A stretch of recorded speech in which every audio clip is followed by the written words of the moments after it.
نبی کریم صلی اللہ علیہ وسلم سے منقول ہے کہ آپ نے غسل فرمایا اور اس کے بعد وضو نہیں کیا اور اسی طرح جا کے آپ نے نماز ادا فرمائی. یہ باقاعدہ حدیثوں میں الفاظ موجود ہیں. اس کا مطلب ہے کہ جو آپ غسل کے دوران وضو کرتے ہیں یا اگر آپ نے وضو کے قصد و ارادے سے بھی نہیں، ویسے ہی پانی آزے وضو پر بہا لیا تو آپ باوضو ہیں، آپ کو بعد میں وضو کرنے کی حاجت نہیں، اس سے آپ نماز پڑھ سکتے ہیں. لیکن انہوں نے کہا کہ یونیورسٹی میں بعض اوقات پیریڈ چل رہا ہوتا ہے تو ظہر کی نماز تو نہیں نکلتی لیکن جماعت کے لیے ہم نہیں پہنچ پاتے کیونکہ قریب مسجد بھی نہیں ہے تو جانا مشکل ہوتا ہے، تو کیا جماعت ترک کر سکتے ہیں؟ تو بالکل یہ آپ کی کلاس جو ہے یہ ترک جماعت کے لیے عذر ہے، بنے گی. بالکل بہتر یہ ہے اگر کوئی اور جگہ آپ کو داخلہ مل سکتا ہو جہاں جماعت بھی آپ حاصل کر سکتے ہیں اور پڑھائی میں کوئی فرق بھی نہ پڑے، یہ نورن علی نور ہے. لیکن اگر ایسا نہیں ہے تو یہ بالکل ترک جماعت کے لیے عذر بنے گا، آپ جماعت ترک کر کے اپنی کلاس لے سکتے ہیں. ان کی ساز جو ہیں وہ سنت کی نیت یوں کرتی ہیں کہ 4 رکعت سنت واسطے رسول اللہ کے. کیا یہ صحیح ہے؟ بالکل غلط ہے. اس میں شرک بھی ہو سکتا ہے کیونکہ یاد رکھیں عبادت صرف اللہ کے لیے ہوتی ہے، چاہے فرض ہو، نوافل ہوں، سنن ہوں، وہ اللہ کے واسطے ہوتے ہیں، رسول کے لیے نہیں ہوتے. ہاں آپ یہ کہہ سکتی ہیں کہ میں 4 رکعت سنت ادا کر رہی ہوں رسول اللہ کی، یعنی اللہ کے رسول کی سنت ادا کر رہی ہوں. اللہ کے رسول کی سنت، اللہ کے رسول کے واسطے نہیں. ہاں درود پاک کے بارے میں آپ کہہ سکتے ہیں کہ درود واسطے رسول اللہ کے، کیونکہ یہ تو دعا ہے. درود جو ہوتی ہے دعا ہے اور دعا تو ہم کسی نہ کسی کے لیے کرتے ہیں. تو آپ وہ کیوں کہہ رہے ہیں کہ درود ہوتا ہے نبی کریم صلی اللہ علیہ وسلم کے لیے رحمت کی دعا، تو آپ یہ کہہ رہے ہیں کہ یہ رحمت کی دعا نبی کریم صلی اللہ علیہ وسلم کے لیے، تو دعا کو تو ان کے نسبت کر سکتے ہیں، یہ میں اپنے ماں کے لیے دعا کر رہا ہوں، اپنے والد کے لیے دعا کر رہا ہوں، یہ کہہ سکتے ہیں.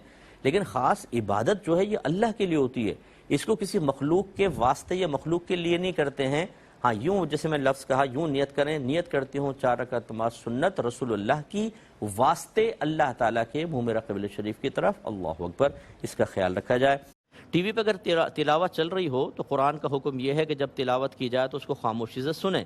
اس وقت آپ اپنا قرآن کھول کر اگر چاہیں کہ تجوید سے ہم پڑھ لیں یا وہ پڑھ رہے ہیں قاری صاحب ہم دیکھتے جائیں تو گنجائش ہے. لیکن اگر ایسا نہیں کر سکتے کہ وہ پڑھیں آپ بھی اس کو دہرائیں تو یہ مناسب نہیں ہے. کہ تلاوت ہو رہی ہے، یہ کوئی کلاس نہیں ہے. کلاس میں ایسا ہو سکتا ہے کہ استاد کی چیز کو دہرایا جائے لیکن اس میں خاموشی سے سنا جائے. دیکھیں آفس کے اندر اگر کوئی باشرال آدمی موجود نہیں ہے تو بغیر داڑھی والا بھی امام بن سکتا ہے. یہ جو منع کیا گیا ہے یہ وہاں ہے کہ جہاں پر تمام لوگ موجود ہوں، جیسے مسجد ہے اس میں کسی باشرہ شخص کو آگے کھڑا کیا جائے. لیکن اگر اس طرح کے موقع ہے تو بغیر جماعت سے نماز پڑھنے سے بہتر ہے کہ انہی میں سے ایک آدمی امامت کر لے، لیکن وہ امامت کا اہل ہونا چاہیے، یعنی اس کو پاکی ناپاکی کے مسائل ہوں پتہ ہوں، کپڑے پاک ہوں، اس کے وضو آتا ہو، غسل آتا ہو، نماز کی شرائط فرائض واجبات اور نماز کے فاسد ہونے کا کم از کم اس کو علم حاصل ہو. ایسے نہیں کہ کوئی بھی آدمی کھڑا ہو جائے پھر وہ الٹی سیدھی نماز پڑھا دے، تو یہ کر سکتے ہیں. اور اسی طرح جو یہ بھائی نے کہا کہ کسی ارباب کے گھر میں ہیں، شاید یہ جاب کرتے ہیں تو 2-3 آدمی مل کے کر لیتے ہیں، تو بالکل اگر ان کو امامت آتی ہے باقاعدہ اور امامت کے تھوڑے بہت مسائل آتے ہیں تو پھر بہت بہتر ہے کہ ایک آدمی امام بنے اور باقی پیچھے پڑھ لیں. لیکن اگر یہ مسائل نہیں آتے تو پھر تنہا نماز پڑھنا لازم ہوگا، کیونکہ امام اگر اس کا نماز فاسد ہو گئی تو سب کی فاسد کا وبال اس کے اوپر آئے گا، پھر علیحدہ علیحدہ پڑھیں. ٹھیک ہوئے ہم یہ مشورہ دیتے ہیں کہ آپ اپنے بچوں کا نام محمد رکھیں. جن کے ہاں جس کو بیٹا کی خواہش ہو کہ میرے ہاں بیٹا پیدا ہو جائے، علماء نے اس کا ایک مطلب تجربے سے ایک بات ثابت فرمائی کہ اگر کوئی بہن پیگننٹ ہوتی ہیں اور وہ نیت کر لیں، شوہر بھی نیت کر لے کہ میرے لڑکا پیدا ہوا تو اس کا نام محمد رکھوں گا، تو لڑکا پیدا ہوتا ہے. یہ مطلب کوئی ضروری نہیں ہے کہ ایسا ہی ہو، لیکن بہرحال تجربے میں آیا ہے تو یہ نیت کر لیا کریں. اسی طرح جن کے بچے ہو چکے ہیں آپ نے مختلف نام رکھ دیے، عبدالحفیظ نام رکھ دیا، عبدالکریم نام رکھ دیا مثال کے طور پر، تو ڈاکومنٹس میں چاہے آپ چینج نہ کریں، اب نام رکھ دیں محمد کہ بھئی ہمارے بچے کا نام اصل نام محمد ہے، پکارنے کے لیے عبدالکریم جو ڈاکومنٹس میں چل رہا ہے. ضروری نہیں ہے کہ جب آپ ایک نام رکھتے ہیں تو تمام ڈاکومنٹس میں بھی اس کو چینج کریں. یہ بھی ضروری نہیں ہے کہ اس نام سے پکاریں. اگر عبدالحفیظ نام ہے عبدالحفیظ کہتے ہیں تو اب محمد آپ نے نام رکھا تو یہ نہیں ہے کہ اب آپ محمد عبدالحفیظ ضرور پکاریں، نام رکھ دیں. بروز قیامت نام سے پکارا جائے گا. نبی کریم صلی اللہ علیہ وسلم نے ارشاد فرمایا، ایک تو حدیث یوں بیان فرمائی کہ اس میں کیا حرج ہے کہ کسی گھر میں 1 محمد ہو، 2 محمد ہوں، 3 محمد ہوں، یعنی اپنے بچوں کے نام محمد رکھنے کی ترغیب. اسی طریقے سے میدان محشر میں جس کا نام محمد ہوگا سرکار نے فرمایا وہ بخشا جائے گا. یہ روایات موجود ہیں، تو اس لیے تھوڑا سا اس میں احتیاط کر لی جائے اور اس فضیلت سے حصہ حاصل کر لیا جائے. آپ کا تو کچھ بھی نہیں جا رہا. جیسے میں نے آپ کو آسانی اور سہولت بتائی کہ ایسا نہیں ہے کہ آپ ڈاکومنٹس میں بھی آپ کو چینج کرنا پڑے. یہ بھی لازم نہیں ہے کہ اب اس کو متعارف کروانا پڑے سب کو کہ بھئی میرا نام اب محمد ہے, محمد پکارو. کوئی ضروری نہیں ہے, نام محمد رکھ لیجئے آپ, انشاءاللہ اس کا نفع دنیا اور آخرت میں آپ دیکھیں گے. دیکھیں, پوسٹ کے اندر تصویریں بنانے میں شرعاً کوئی مسئلہ نہیں ہے, کیونکہ ہمارے نزدیک اس کا عکس بنتا ہی نہیں ہے, پکچر بنتی ہی نہیں ہے, وہ سینڈ کرنے میں کوئی مسئلہ نہیں ہے. لیکن جب آپ اس کا پازیٹو نکال لیتے ہیں ایک پرنٹ, تو یہ حرام ہے, چاہے عالم اور نعت خوان کی کیوں نہ ہو, اس میں کوئی ضرورت پوشیدہ نہیں. تو اس طرح کی پوسٹ, اس طرح کے بینر لگانا یا پوسٹر لگانا جس میں علماء کی پکچر ہوں, تو پکچر حرام ہے. اگر ہم اس پر عمل نہیں کریں گے تو کون کرے گا؟ تو یہ ناجائز. کہا جاتا ہے سجدے میں ناک کی ہڈی لگانا واجب ہے, تو کیا لگانا ہی واجب ہے یا سختی سے دبانا بھی واجب ہے؟ بھائی دبانا وغیرہ کوئی واجب نہیں ہے, پیشانی بس تھوڑا سا سختی سے, تھوڑا سا ہلکا سا پریس کریں, باقی یہ ناک کی یہ نوک نہ لگے, ہڈی بس لگ جائے, اس کو دبانا نہیں ہے, ٹھیک ہے, ورنہ ناک ٹیڑھی ہو جائے گی. تو یہ شریعت ناک ٹیڑھا کرنے کی ترغیب نہیں دیتی ہے, بس ہلکی سی اپنی ناک رکھیں, یہ ہڈی لگ گئی, اب مزید دبانے کی حاجت نہیں ہے.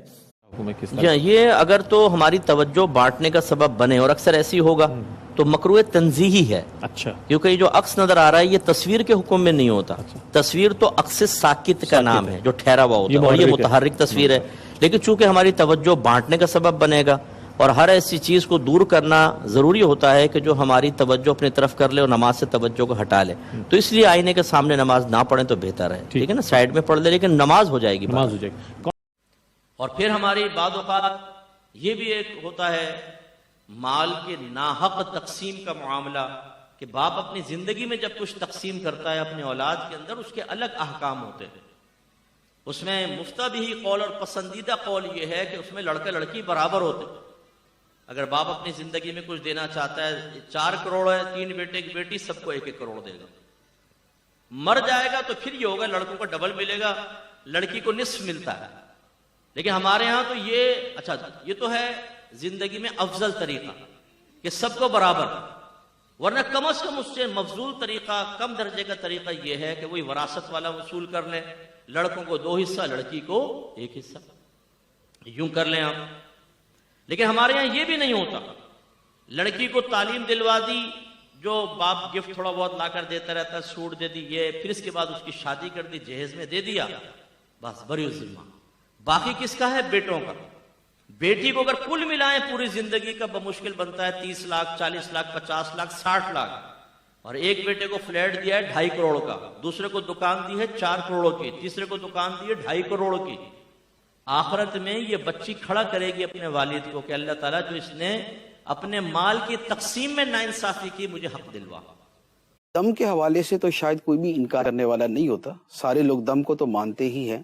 نبی پاک علیہ الصلوۃ والسلام کا تو معمول تھا نا کہ روزانہ رات کو سونے سے پہلے سورہ فلق اور سورہ ناس پڑھ کر اپنے دستے مبارک پہ دم کرتے اور اپنے پورے بدن پہ پھیر لیا کرتے تھے. بخاری شریف کی حدیث ہے, اور حضرت عائشہ صدیقہ رضی اللہ تعالیٰ عنہ فرماتی ہیں کہ جب وصال مبارک سے پہلے کمزوری زیادہ تھی تو اس میں پھر میں جو ہے وہ دم کر کے اپنے ہاتھوں پہ تو نبی پاک علیہ الصلوۃ والسلام کے جسم اطہر پہ پھیر دیتی تھی.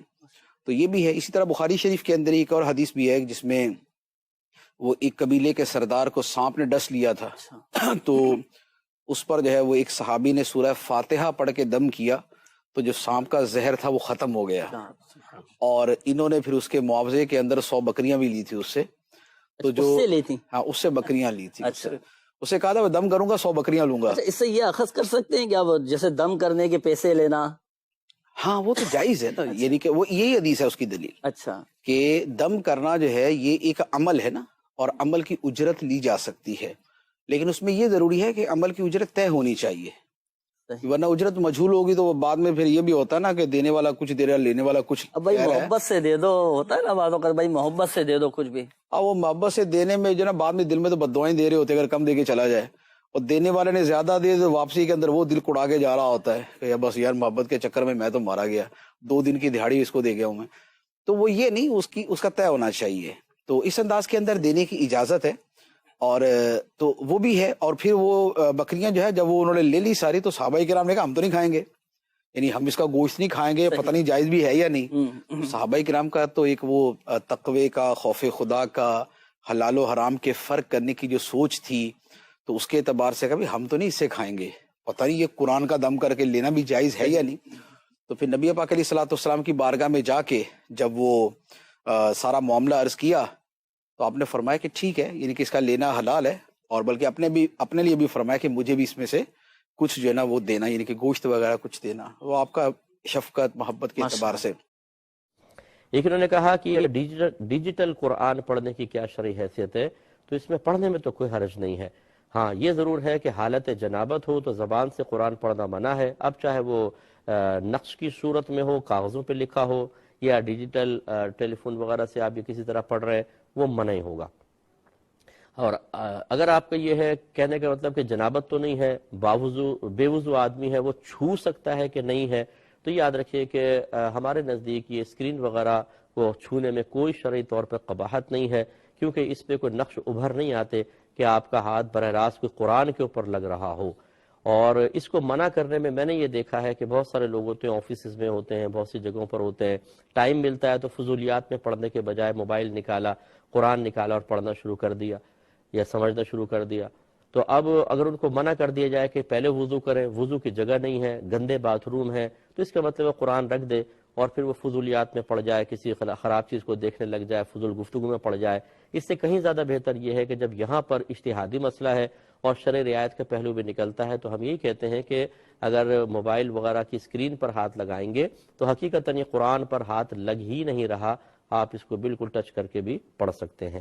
آپ اپنے بچے کو دین کے حوالے کر دیں، دین آپ کی اولاد آپ کے حوالے کر دے گا. جب اولاد دین میں آگے بڑھتی ہے نا، چاہے وہ آپ کا بیٹا مفتی بن جائے، آپ کی بچی عالمہ بن جائے، تو اکثریت ان بچوں کی یہ خوف کرتی ہے کہ کہیں ماں باپ ناراض نہ ہو جائے. لیکن جب دین سے دور اولاد کی تربیت دنیا میں ہوتی ہے نا، تو ماں باپ ڈر رہے ہوتے ہیں کہ کہیں اولاد ناراض نہ ہو جائے. فیصلہ آپ نے کرنا ہے کہ بچے کو کس طرف زیادہ بھیجنا ہے. آپ کی اولاد جب قرآن و حدیث پڑھے گی تو اسے پتہ چلے گا ماں باپ کا ادب کیا ہے. وہ آپ کے بغیر بتائے آپ کے ہاتھ چوب رہے ہوں گے، آپ کا ادب کر رہے ہو، کیونکہ انہوں نے دین پڑھا ہے. دین بتاتا ہے ماں باپ کا حق.